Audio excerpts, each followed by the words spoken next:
अस्सलाम एवरीवन। बेटा आवाज आ रही है आप लोगों को?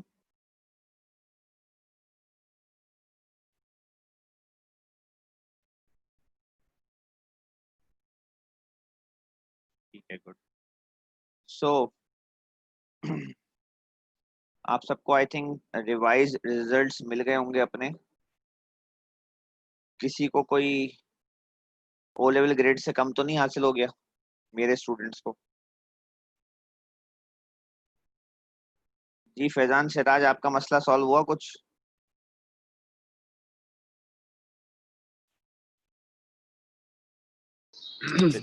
अस्सलाम वालेकुम सर। इस्लाम, क्या हालात हैं आप? सर बी आया है अभी भी। ठीक है बेटा, उसकी वजह ये है कि हमने सबको एस्टेरिक्स नहीं ए नहीं दे सकते थे। आपका ए था ना, ओ लेवल में एस्टेरिक था। हमारे पास एक लिमिटेड नंबर ऑफ एज थे। उसमें हमारे पास कंपटीशन था मिड ईयर की बेसिस के ऊपर। ठीक है, आपका डी दिया था उन्होंने ओ लेवल ए, इन्होंने कैम्ब्रिज वालों ने, राइट? जी अब हमारे पास जो था कि एक सर्टेन नंबर ऑफ ग्रेड्स थे जो हमारे एज में जाने थे। उसमें हमारे पास हमें 1 to नीचे रैंकिंग रखनी थी।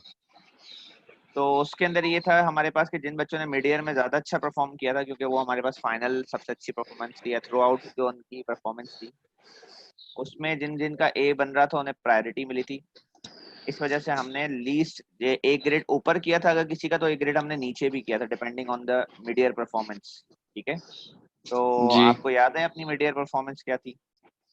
जी सर, मेरा सी था मिड ईयर में। ठीक है, तो मिड ईयर परफॉर्मेंस बहुत इंपॉर्टेंट काउंट हो रही थी देखते हुए। बट हमें अब रियलाइज हो रहा है कि अगर ये पॉलिसी वो हमें पहले बताते तो हम सबका ही ए भेज देते, क्योंकि उन्होंने पहले हमें जो है थोड़ा टीचर्स को डरा धमका दिया था कि हम आपसे प्रूफ मांगे कि आप जो ग्रेड सजेस्ट कर रहे हैं वो क्यों, किस बेसिस पे कर रहे हैं। तो we wanted to be fair. And then उन्होंने हमें ये भी बोला था कि आप सिर्फ उतना ही रिजल्ट रिफ्लेक्ट करेंगे जो 5 सालों में एक इंस्टीट्यूट का आपके पिछले 5 सालों में आया है, उससे रिफ्लेक्टिव होना चाहिए कि हर साल आपके ई यू आते हैं। तो इस साल भी आप अपने हाथ से बताएंगे कि इस बच्चे का ई और यू आएगा आपकी क्लास में से ना। एक्सपेक्टेड टीचर समझता है कि इसका यू आएगा, and it was a very difficult decision कि आप किसी बच्चे का यू प्रिडिक्ट करके भेजें अपने पास से कि यार इसका यू आ सकता है। And we didn't do that कि वो कह रहे थे कि आपने यू भी भेजना है खुद से। बट देन उन्होंने पूरी अपनी पॉलिसी के ऊपर 360 कल्टी मार दी और अब उन्होंने ये कर दिया कि जी जो टीचर एक्सपेक्टेड ग्रेड्स थे वही हम भेज देंगे। उसमें अच्छी बात तो A2 वालों को हुई, क्योंकि एएस का जो रिजल्ट था हमने तो उस वही ग्रेड्स बच्चों के भेजे। बट इट्स नॉर्मल कि जब आप ए लेवल्स में आते हैं एएस में पहले साल में, तो आपके जो ओ लेवल ग्रेड्स होते हैं उसके मुकाबले में आपके ए लेवल से ग्रेड्स थोड़े से डाउन हो जाते हैं, एक नॉन नोन फैक्ट है। तो उसके उसको देखते हुए अगर आपका ए से बी हमने सजेस्ट किया है तो वो कोई इतना बड़ा इशू नहीं है। स्पेशली अगर आपके पास इस साल के रिजल्ट्स काउंट नहीं हो रहे। ठीक है, आपका बी आया है या पहले डी था, वो दोनों एक ही बात है। ठीक है, it's not going to count in your next year. मतलब आपका बी नहीं है एक्चुअली, ना आपका ए है ना आपका यू है, आपका कोई ग्रेड ही नहीं किसी भी बच्चे का इस साल। आप लोग ऐसे खुश करने के लिए उन्होंने रिजल्ट दे दिया सोलन, तो मेरे हिसाब से उन्हें पैसे वापस करना चाहिए आप सबके, क्योंकि उन्होंने आपका जो ग्रेड है इसका कोई इन्वॉल्वमेंट नहीं है नेक्स्ट ईयर के अंदर। अब आप जो भी ग्रेड इस साल उठाएंगे वही आपका ग्रेड होगा। तो ये पेपर के ऊपर एक ग्रेड लिखा हुआ तो है, पर अगर आप अभी जाके इस बेसिस के ऊपर यूनिवर्सिटी में एडमिशन लेना चाहें तो आपको कोई यूनिवर्सिटी एडमिशन नहीं देगी, जो कि उसमें देती है, क्या कहते हैं, एएस के ऊपर जो यूनिवर्सिटी एडमिशन देती हैं, क्योंकि उन्होंने खुद इसके क्रेडिट जीरो कर दिए। तो इसके जब क्रेडिट जीरो हैं तो फिर कोई फायदा ही नहीं है इसके ऊपर। अच्छा जी, जनीता माइक अनम्यूट करो बेटा। अस्सलाम वालेकुम सर। अच्छा बेटा, क्या हो गया आपका ग्रेड? मेरा ए हो गया। आपका ए हो गया, ठीक है। और किसका मसला था भाई हमारे पास? दो बच्चे तो याद है मुझे ये, और कौन था? और पता नहीं कौन था। बाकी ये खुशबक का मैथ्स में मसला था। हाँ भाई खुशबक, मैथ सही हुआ तुम्हारा?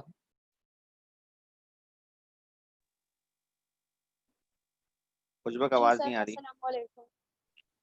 सॉरी, थोड़ा जोर सर से ए बोलो बेटा। हो गया। ए हो गया, अस्सलाम ठीक है। वालेकुम सर, ए वालेकुम हो गया। सलाम। ए हो गया आपका। और किसका मसला आया था भाई लड़कों में? मुझे याद है किसी एक और बच्चे का मसला था,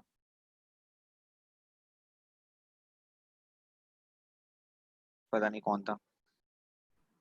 अच्छा सर मेरा था वो 20 उन्होंने ओ लेवल्स में डी कर दिया था तो वापसी भी हो गया वो, भेजा भी था अच्छा मैंने अच्छा आपको।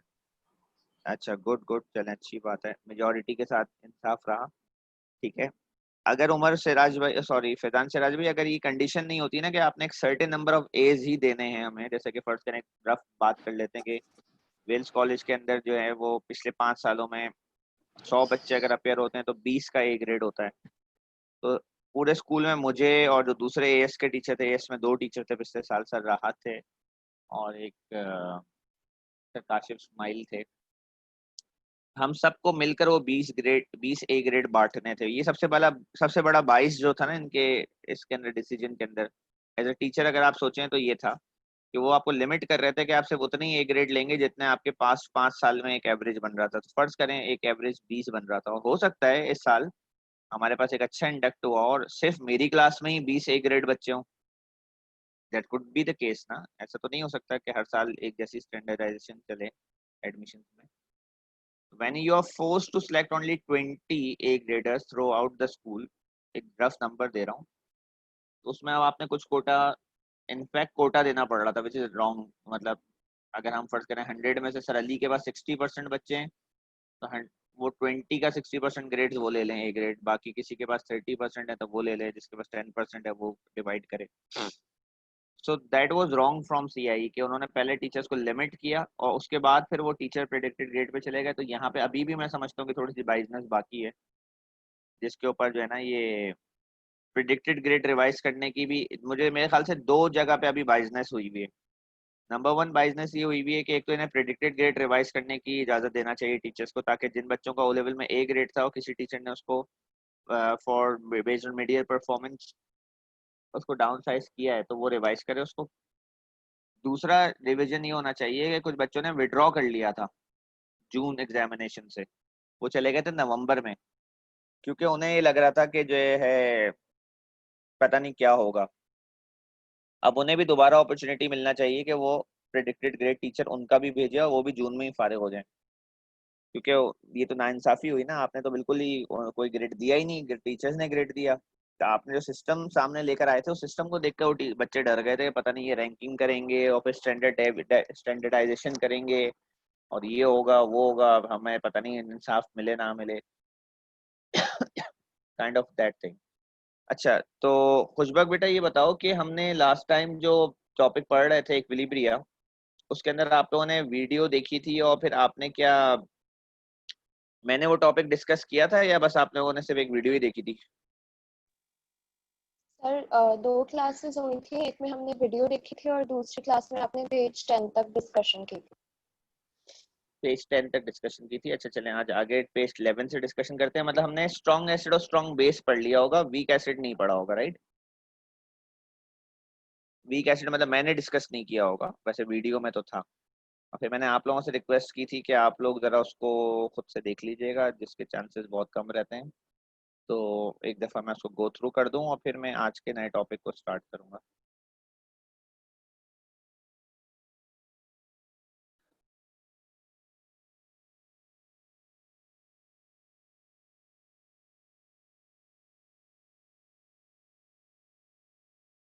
जी, तो ये हमने पेज 20 तक जो काम था ये मैंने आपसे कहा था ये आप कर लीजिएगा। और आज हम स्टार्ट कर रहे हैं to find the pH of a weak acid, we use Ka। ठीक है, तो वीक एसिड के साथ प्रॉब्लम ये है कि वीक एसिड कंप्लीटली डिसोसिएट नहीं होता, अनलाइक द स्ट्रॉन्ग एसिड। ठीक है, तो उसके अंदर क्या है कि अगर एग्जामिनर आपको इस तरह का क्वेश्चन देता है, फर्स्ट करें ये क्वेश्चन है दिस वन, ठीक है,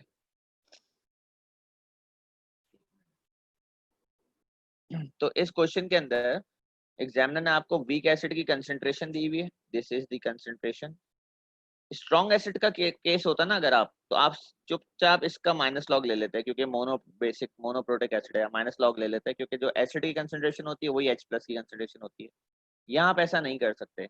यहाँ पे जो एसिड की कंसंट्रेशन है वीक एसिड के अंदर, that is not the concentration of the H positive. The reason for that is कि वो पूरा का पूरा डिसोसिएट नहीं होगा। वो 0.1 मोल है तो ये 0.1 मोल से कम होगा, लाजमी लेस देन 0.1 मोल होगा। कितना होगा लेस वो हमें नहीं पता, वो हमें Ka बताता है, ठीक है। तो उसके लिए हमारे पास ये एक्सप्रेशन यूज होता है, Ka is equal to H positive, ये जो H3O पॉजिटिव है इसको आप H पॉजिटिव लिख सकते हैं। ये डिसोसिएशन की इक्वेशन है आपके वीक एसिड की। इथेनोइक एसिड को आपने पानी में डाला, वो H प्लस आयन बना और A नेगेटिव एनाइन बना। तो इसकी Ka के लिए आप क्या करेंगे कि क्योंकि ये दोनों 1:1 रेशियो में बनते हैं, जितना ये बनता है उतना ये बनता है, इन्होंने यहाँ स्क्वायर कर दिया इसको, ठीक है। H3O पॉजिटिव स्क्वायर की जो क्वांटिटी एक्सेस की होगी वही क्वांटिटी एक्सेस की होगी। अब आपका एक्सप्रेशन क्या बन जाएगा, अब आपका एक्सप्रेशन ये बन जाएगा कि H पॉजिटिव का जो स्क्वायर है, ठीक है, H पॉजिटिव कंसंट्रेशन का स्क्वायर वो equals to Ka multiply by concentration of acid होता है। ये एक्सप्रेशन है H पॉजिटिव निकालने का। इसमें जब आप H पॉजिटिव को सब्जेक्ट बनाएंगे तो ये हो जाएगा under root Ka into concentration of acid. तो क्वेश्चन ऐसे सॉल्व होते हैं कि जो आपको कंसंट्रेशन ऑफ एसिड दी होती है जैसे कि 0.1, उसको आपको मल्टीप्लाई करना पड़ता है Ka से 1.78 इंटू 10⁻⁵ से। जो आंसर आता है उसका अंडर रूट लेना पड़ता है, उससे आपके पास H पॉजिटिव आयन निकल आते हैं। उन H पॉजिटिव आयन का फिर आप माइनस लॉग लेते हैं, जैसे इन्होंने ये देखिए अंडर रूट लिया, H प्लस आयन आए 1.33 इंटू 10⁻3, इसका इन्होंने माइनस लॉग लिया तो फिर pH आता है। तो किसी भी वीक एसिड को अगर आपने सॉल्व करना होगा तो आपके 3 स्टेप्स होंगे। नंबर 1, एसिड की जो इक्वेशन होगी उससे एक्सप्रेशन बनाएं। नंबर 2, उस एक्सप्रेशन में H पॉजिटिव को सब्जेक्ट बनाएं, ठीक है, H पॉजिटिव कैलकुलेट करें, pH निकालें। एक कॉन्सेप्ट है pKa, कभी कभार आपको Ka की जगह pKa की वैल्यू दी हुई होगी, तो वो आपने कंफ्यूज नहीं होना है, वो pH की तरह ही है, ठीक है। जैसे कि pH जो होता है वो minus log of H plus होता है। तो अगर एग्जामिनर आपको pKa दे दे तो आप उसको Ka में कन्वर्ट कर सकते हैं, ठीक है। जैसे कि अगर Ka ये है तो एग्जामिनर ये देने के बजाय आपको pK दे देगा, इसका माइनस लॉग 4.76। आप क्या कर सकते हैं, अभी कैलकुलेटर में एंटी लॉग यानी कि शिफ्ट लॉग दबाएं, शिफ्ट लॉग माइनस 4.76 लिखेंगे, दोबारा से इस वैल्यू में कन्वर्ट हो जाएगा। तो अगर एग्जामिनर आपको वीक एसिड का pH निकालने कह रहा है और आपको Ka की जगह pK दे रहा है तो पहले आपको pK को K में कन्वर्ट करना पड़ेगा, ठीक है, फिर आप क्वेश्चन सॉल्व करेंगे। जैसे इसने आपको ये pK दे दिया 4.76, तो माइनस लॉग ऑफ Ka है ये, तो माइनस को उधर ले जाएं, एंटी लॉग करें तो दोबारा ये Ka बन जाएगा। कैलकुलेशन ये की हुई है। एक और वर्क एग्जाम्पल है, ये तो खैर पूरी सॉल्व की हुई है इन्होंने डिटेल में, इतनी लंबी करने की जरूरत नहीं है, हम तो बहुत आसानी से सॉल्व करते हैं इसको। सिंपली आप अभी अगर ये क्वेश्चन आपने सॉल्व करना है, ये आपने देखा कंसंट्रेशन है, ये आपका K है। मैं इतनी लंबी कैलकुलेशन नहीं सॉल्व करूंगा, नीचे हुई that's for the reading purpose. मैं सिंपली एक स्टेप करूंगा फौरन से, under root 0.2 concentration multiply by 5.62 into 10⁻⁻⁴। इससे मेरे पास H प्लस आ जाएगा जो कि अभी नीचे दिया हुआ होगा कहीं पे, और जो भी इसका आंसर होगा H प्लस का उसका मैं माइनस लॉग ले लूंगा, ठीक है। मेरे पास pH आ जाएगा, जैसे कि ये H प्लस आएगा। ये देखें इन्होंने पूरी कैलकुलेशन की, इधर जाके इन्होंने माइनस लॉग निकाला है, हमने पहले ही कर दिया था ये काम पहले स्टेप में। क्वेश्चन देखते साथ बस आपने क्वेश्चन देखा और आपने स्टेप अप्लाई करना है। Under root concentration into Ka, H plus आया उसका आपने माइनस लॉग ले लिया, ये आपका pH आ गया। जैसे ये तो नोट्स बने हुए हैं तो इतनी डिटेल है, जैसे ये क्वेश्चन है। अब इस क्वेश्चन में क्या है, pK दिया हुआ तो एक स्टेप ऐड हो गया। पहले आपको क्या करना पड़ेगा, anti log shift log minus 3.75 करें ताकि आपको Ka मिले। पहले आपको Ka मिले, जैसे Ka मिलेगा उसको 0.05 से मल्टीप्लाई करें और अंडर रूट कर दें, आपके पास जो है H प्लस आ जाएगा। तो जैसे आप ये Ka निकालेंगे ये आएगा आपके पास Ka, इसको आप फौरन से 0.05 से मल्टीप्लाई करके अंडर रूट करें, H प्लस आएगा, उसका माइनस लॉग ले दें। ये आपके पास ये स्टेप आ गया, ये स्टेप, ठीक है। उसके बाद आप माइनस लॉग लें, pH आ जाएगा आपके पास। तो वीक एसिड ऐसे सॉल्व होता है। तो ये पेज नंबर 20 से चलते चलते अगर आप देखें तो हम पेज नंबर 30 तक पहुंच गए। इसी तरह के सवाल आते हैं, तो यहीं तक हमने पढ़ना था। इसके बाद ये सारे क्वेश्चन आप खुद से कर लें, ये वर्क एग्जाम्पल्स हैं, ये आपके करने की हैं। इसके बाद जो टॉपिक है वो है बफर्स, जो आज का हमारा टॉपिक है। ये वर्क एग्जाम्पल्स जो है सारी आप आराम से फ्री टाइम में बैठ के कीजिएगा, अभी क्लास में बैठ के करने का कोई फायदा नहीं है इनको। मेरा प्लान बेटा ये चल रहा है कि 15 सितंबर से स्कूल्स खुलने का हो रहा है, तो हम उससे पहले जो है ये टॉपिक खत्म कर लें और जो हमारा काइनेटिक्स और टेस्ट रहता है वो करें, जिसके लिए मुझे 2 वीडियोस आपको और देनी है बना के। तो मैं इस टॉपिक को आगे बढ़ाऊं, इसकी तो मैं साथ साथ वीडियोस लेके चल रहा हूँ और आपको उसकी वीडियोस का रिवीजन दूं ताकि उसका भी एक टेस्ट हो सके। ये 3 चैप्टर्स हमारे बहरहाल कंप्लीट हो जाएंगे स्कूल खुलने से पहले, और फिर जब स्कूल खुलेंगे तो फिर हम कोई नया चैप्टर वहाँ पे फ्रेश स्टार्ट करें। आज हम टॉपिक को आगे बढ़ाएंगे। किसी को कुछ पूछना तो नहीं है? जो आप लोगों ने रीडिंग की होगी, किसी बच्चे ने पढ़ा है इसको, उसको कोई टॉपिक में मसला आ रहा हो तो अभी पूछ लें, किसी भी पेज में या किसी भी वीडियो से रिलेटेड बात में जो आपको नहीं समझ में आई वो वीडियो देखते हुए।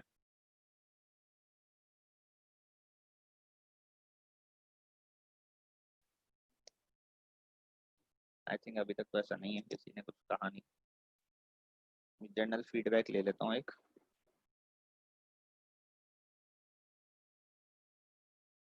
सेकंड इसको अपलोड करते जाएं।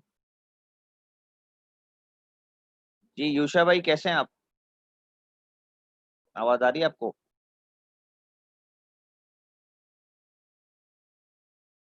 यूशा भाई हमारे साथ हैं?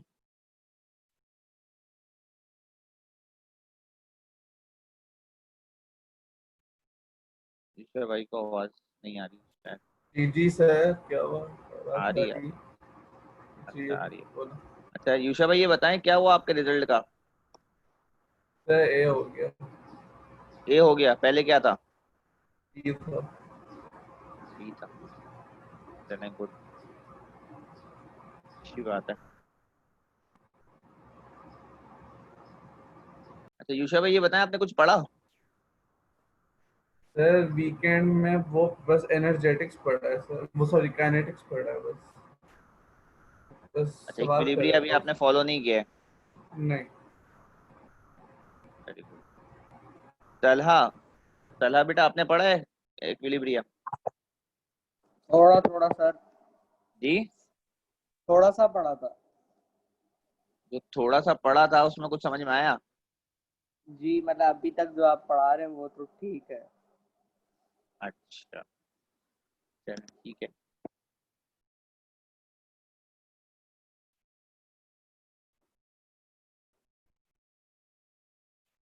सही है गुड।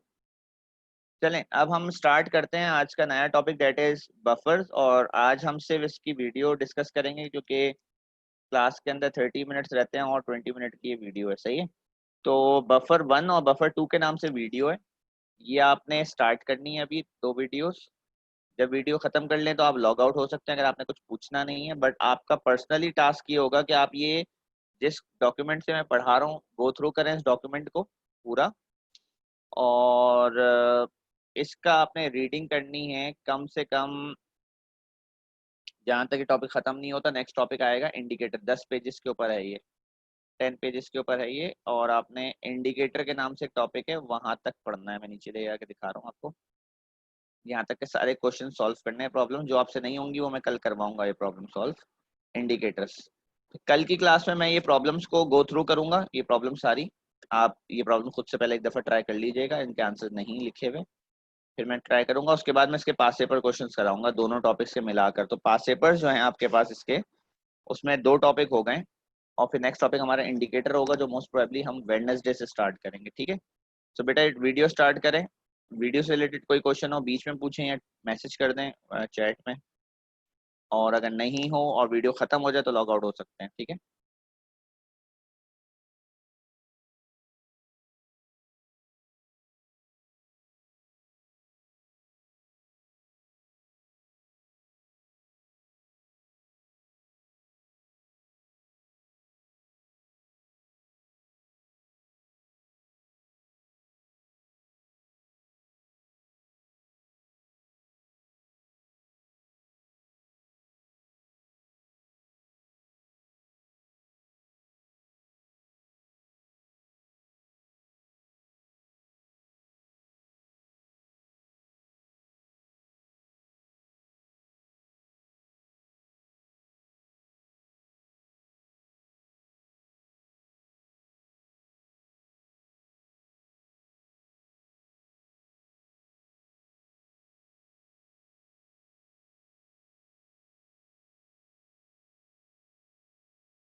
बाहर आवाज आ रही है? Yes please. जी कोई कुछ कह रहा है बेटा?